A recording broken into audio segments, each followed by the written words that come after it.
Thank you, sir. So the title of my talk today is Induction of Aerial and Below Ground Tubers in Potato, a classic example of developmental plasticity and modulation of plant architecture. So I would be sharing our results and our findings in order to establish the fact that how important it is to understand the organ development. And I work on potato last 21 years. We have been working on this model crop, and our interest and our fascination in understanding this mechanism of this very fascinating developmental mechanism that we are interested in. I will share you with our results. In the beginning, I will talk about the below ground tuber development, and then I will show you the glimpses of results that we have with respect to aerial tuber development. Okay, sir. So before that, let me introduce you then a unique mechanism that plants have. This is called long distance signaling system in plants. What, unlike animals, plants are anchored in soil, so they have to respond to environmental cues, environmental stress, or many other factors, biotic or abiotic or pathogen. So because they cannot run away from stress, so they have adopted an very unique mechanism, which is now known as long distance signaling system. It is from shoot to root, or from one leaf to another, or from root to shoot. That signaling system, it responds to environmental cues. And when I talk about cues, I talk about light quality, photoperiod, temperature, nutrition, stress, touch, wind. And this system seems to be now governing and fine-tuning the entire plant development. That is last 20 years of research. At least that is what the notion right now. And this signaling system is going on through the central channel, which is known as the phloem, the information superhighway of plants. It is now the central, the carrier, the vascular channel, and the signals are now known as several, like say proteins, RNAs, microRNAs, peptides, hormones. We have been able to identify several of them, and many other labs are also working on. So one line summary from this is to that what I'm trying to tell you is that long distance signaling system is basically controlling and governing the entire plant growth and development, be it flowering or be it tuber development. Okay. How it is happening, that I'll show you. So what we now know, that RNA molecules are signals, and these RNA molecules may be transcribed, maybe arise, maybe generated in the leaf, and these signals then go to the next leaf or even go to shoot apex. The signal is being targeted by the RNA binding proteins, and these proteins binds to the poly-U, the Cu rich motif, so the 3' RNA of the 3' site of the RNA, and make it a ribonuclear protein complex. And this complex then basically transport from top to bottom, or right to left, or bottom to top. What I'm showing you here is that to be it a flowering or be it a tuber development, that there were not very clarity about what causes these two important, both a reproductive strategy of the plant. We had no knowledge. Of course, now in last 10 years, we now know that what causes flowering, even what causes tuber development. Okay, so it was earlier known as tuberigen, and it was earlier used to be known as, since 1935, people used to know it as florigen. But in 2005 onwards, now we know that there's a very unique signal which generates in the leaf, and then it transports the shoot apex and triggers the flowering. And so is the case of potato. In 2006, we identified the below ground tuber developmental signal that we termed as mobile RNA. Okay, I'll show you the results. And the model crop that we use in our lab it's sensitive to light. It does not produce any potatoes under long day, which is 16 hours light and 8 hours of dark. Instead, it produces tubers under short day, means winter. It's 8 hours of light and 16 hours of dark, and we see that. So it is sensitive. So it helps us to understand that how environmental cue, like light is a very, very significant and crucial cue for plant because photosynthesis, the sucrose, and all this matter to plants. So what we see now, that this model organism sensitive to light, and we are investigating using this model in our lab. I'll show you here a couple of pictures. So you'll get to see that what we have identified in last 20 years, that we now know there are several long distance signals. Many of them are mobile RNAs. Okay, and this mechanism, what is our major question here? Understanding the molecular signaling of this below ground tuber. Developed tuber is the third most important food crop in the planet, right? And this tiny organ, which is a modified organ which grows below ground, from this organ to, you can imagine such a dynamics, the transition from stage 1 to ultimately a mature tuber. So we are now trying to unfold this mechanism, how it is happening, how it is synchronizing with respect to the sucrose accumulation. So photosynthate, after photosynthesis, the sucrose is being transported right from here and being allocated or being stored in the storage organ. So it's a very kind of a synchronization. Not only that, you have to also figure out the cell division, be it a radial or be it a transverse. That sort of decision has to happen so that it can allocate or it can accumulate the incoming sucrose, offloading or unloading in the source and sink. So a lot going on in the plant, and how much we understand in this. So over the years, I would say it's a summary slide for me. What I said in last two slides, you can see that the RNAs are transcribed in the leaf. These RNAs are remain depressed from translations, and they are being targeted by the RNA binding proteins, and they make a complex. And this complex then move from the source to the below ground organ. Along with that, there are other proteins, there are other co-regulators that are also essential for this downstream tuberization development. What we see is that there are proteins which moves from leaf. It also goes below ground, the stolon tip, and ultimately you get to see the tuber induction mechanism is triggered or stimulated, and thereby you get to see. Over the years, we have identified many of these. There are positive regulator, there are repressor, there are mobile RNAs. They are functioning as a repressor molecule. There are mobile RNA which is functioning as a positive regulator, and we now know why they are required to be. Why there's such a positive and negative feedback mechanism in order to understand this developmental transition, which I showed you in my last slide, that from stolon to tuber transition, and to synchronize with the sucrose delivery, sucrose unloading, and etc. Of course, we have made a number of publications, and these are all available for students to see. As I said to you, you can see that these all signals, when they reach to the target organ in the below ground, some of these work as a repressor. They do not induce the mechanism. As a result, this remains as a stolon. But there are parallel signals which comes and which induces this organ. There is a transition. There's a complete change in the cell division pattern in this organ. As a result, it starts swelling, and it accumulates the incoming sucrose from the leaf. Okay. Please note one point I did not mention. There are PTBs, and PTBs are polypeptidine tract binding proteins, and these PTBs are very significant. They are also positive regulator. So these PTBs, what they do, they bind the RNA and make it a complex, and this complex then reach to the target organ. This is what we have established in so many years of research. Okay, they control the target genes, and these target genes are, to summarize, these target genes in a very short are hormone synthesizing genes. For example, if the plant has to produce the tuber, it has to get its gibberellin. It's one of the hormones. Gibberellin has to go down. Now, how does it do that? This complexes, the BEL5 that I showed you here, the POTH1, the NOX, the transcription factor, they work in tandem, and they bind the TTGAC motif of the GA biosynthetic gene, and thereby they repress the GA level, and plant triggers the tuberization phenomenon. Okay, so this slide tells you that from the leaf, the signals are it is arising in the leaf, and the signals are moving towards the stolon and inducing the battery of numerous target genes that it controls. I'll show you today. We now know that it is driven by the epigenetic mechanism completely. Okay, I'll give you one example in nature that how light controls the developmental outcome. So if you see this plant, it is not in the long day light, 16 hours of light, you don't get to see the flower. Now put this plant, it's Balsamina plant, impressions Balsamina. Put them under short day light, it makes the flower. Now again, bring them to the long day light, it again, the same organ, there's a complete differentiation, complete dedifferentiation, it is now making the leaf again. So that means what I'm trying to tell you, the developmental outcome is, and the synchronizations with the environmental signal, endogenous signal, the plant is anchored and better adapted to decide its outcome, what it should be and what it should not.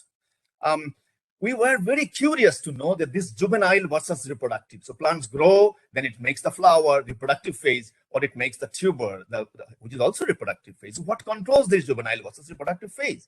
In 2009, there was a beautiful Cell paper. They showed that the two small RNA, microRNA 156 and microRNA 172, control this antagonistically. Now see this expression pattern here. By regulating the expression pattern, plant beautifully adjust the juvenile versus reproductive phase. Okay, we were very interested to know what happens in potatoes. So when we express the microRNA, that's the microRNA 56 in potato, you can now see that you are able to induce the stolons in the axillary nodes, which in nature in natural conditions you don't get to see. So, okay, so if you incubate the plants under short daylight, which is again an inductive condition, you get to see now these are making mini tubers. It's a diagrammatic, of course. I'll show you my students did a fantastic work here.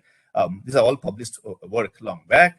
What we showed here, the plants can make such baby tubers, mini tubers in all axillary meristems in potato. Okay, and this is fantastic. The striking phenotype that we were so thrilled that how it is happening. The stolons do not grow above the ground; it grows below ground.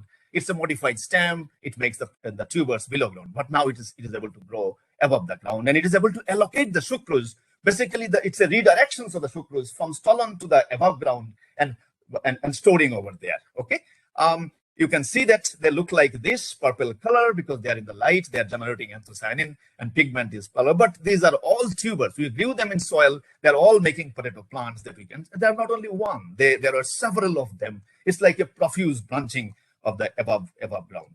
We were curious to know whether this 56 is acting as a positive regulator or it's acting as a repressor molecule in tuber development. The reason is that because we see that other tuber marker genes are low, so it does not justify me to say it's a positive regulator or it's a negative regulator. But one notion we have given today, I mean that time in 2014, that it is perhaps not activator or not repressor, but perhaps it is that the threshold level of 56 in the cell is making the plants to trigger because it is controlling the hormonal many hormone genes and thereby inducing that branching phenotype and the stolon recovery. So axillary meristem is converting into a stolon outcome, and that's the differentiation program I'm talking about, and complete change of architecture I'm talking in potato.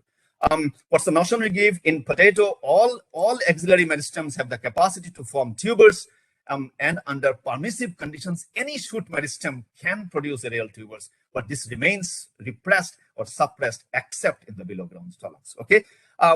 It continued. We gave it a model. We explained the phenomenon. It's all now known what happens, which are the regulators and things like that. Old stories. I'm moving and I'm showing you another example in tomato. So now there are another group in Israel. They showed that in tomato plant, that means plant have that inherent capacity. We need to just explore. That's it. So you can basically trigger by expressing a cytokinin genes in tomato, you can change the outcome of axillary. So in tomato, you get to see that there are tuber-like structures developing in the axillary nodes, okay, by expressing a log1, a lonely guy gene, which is responsible for cytokinin overproduction. All right, now what things are going on in potato? Any developmental outcome that you think in plant kingdom, be it germination, be it flowering, be it fertilizations, all these are governed by polycomb repressor complex proteins, PRC and PRC1 and PRC2. This is known fact, okay? So we were curious to know that is the microRNA 56 being governed by the polycomb repressive complex protein? And if so, is it happening in the potato as well? We expressed in the sort of time, I cannot show you much, but in the sort of what we need to know that this is the juvenile side and this is the reproductive phase. And this phase is beautifully controlled by antagonistic pattern of two small RNA, and there are polycomb repressor complex proteins. They are sitting upstream and regulating this small RNA, making the decision, the fine-tuned decision. It is now ready towards the reproductive fate. Okay, we expressed one of the PRC protein, and see our surprise, we got again the beautiful tubers all over the plant. It was even more puzzling for us that we took a PRC protein. It is now making the plants to develop the similar phenotype that we saw in microRNA 156 expression. Okay, so we looked at that. It's not only one, the numerous stolon development, and all this makes tiny tubers. I will not explain the data. All these are published. Again, I said recently published in 2020-21. We did a complete RNA-seq of we wanted to know what is happening here. We did an RNA-seq quickly, and we find out that there are close to 1,000 genes that seem to be common and are between the lines that we have, both our expressions and knockdown lines in potato, and they are probably essentially involved in regulating this differential outcome. From an axillary, ideally it should be an axillary meristem, but it is making a tuber here, and that's now we have with us. Is it that something we are doing something new? We looked at the literatures. We see 1970s people have done very, very classic experiments. They were able to, by governing the light, they were able to trigger the outcome of this axillary meristem to a stolon or to a tuber. Okay.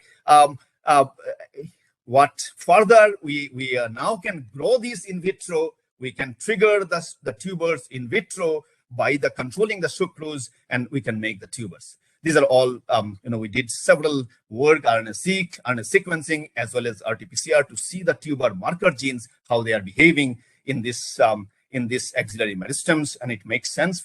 Now we know that all these genes which are sweet, these are tuberization genes, and the genes that are governing the tuberization phenomena in potato plant. Okay, we did a very comprehensive work. We had several lines, and we said go for a comprehensive RNA-seq and see how it is working. Today we have unique genes, we have common genes, and we have genes that are involved. It's particularly regulated by the epigenetic marks. We see that H3K2, H3K4, ME7, 27, the repressive mark, as well as the activation mark in all those tuberization genes, and thereby they are governing the phenomena based on the environmental cue and the factors that we are exposing the plant to. Okay. Again, this is a lot of data here, which are all published to show that how these genes have these activation marks and repression marks. And the mechanisms seem to be controlled, not seem to be, I would now convincingly say, it seem to be controlled by the epigenetic mechanism. Okay, this summary slide shows you that we have tubers, aerial tubers, we have below ground tubers. You can see that the bunch of genes that we get to see the repression mark, the bunch of genes that we get to see the activation mark. By this activation repression mechanism on the heterochromatin in the histone, the plant is able to control the outcome, and in terms of the photoperiod that it is synchronizing to make whether to make an axillary branch or to make a stolon and to make a tubers. And interestingly, what we see is that it's not only one tubers here, you get to see multiple tubers. Okay, in below you can see how this is done. Below ground you can see here. Okay, so this is what we are very much interested to unfold.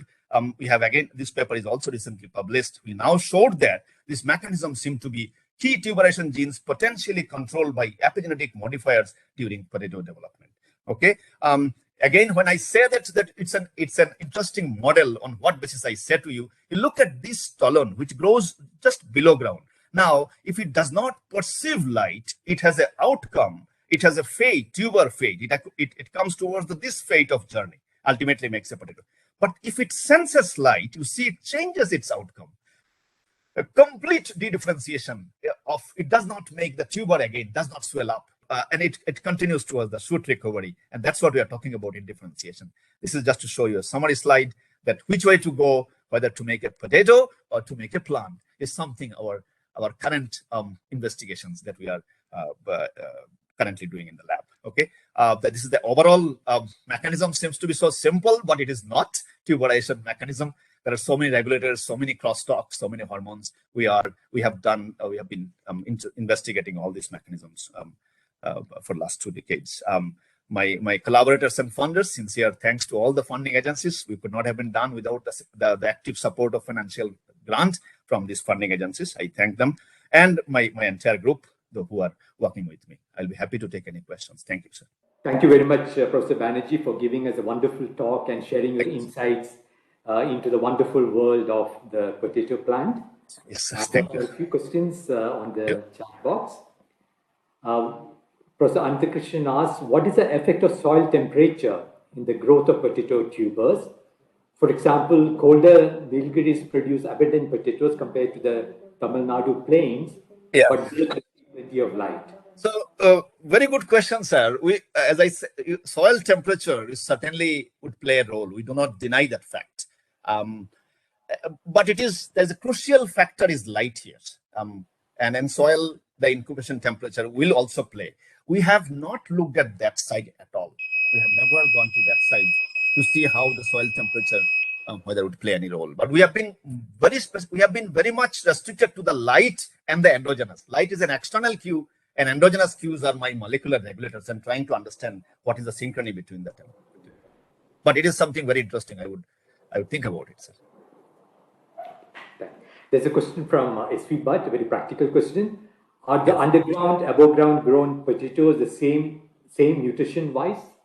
Yeah. I've been facing these questions for every meeting that I present. I can say they are potatoes because when I grow them in soil again, and they make beautiful plant, and they again make potatoes. So that means they are all potatoes. Nothing that we are seeing it here.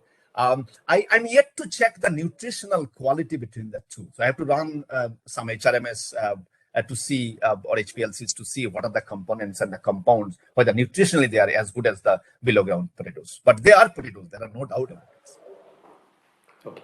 There's another question from Anil Tripathi. What Yes. are deterrent to underground tuber formation?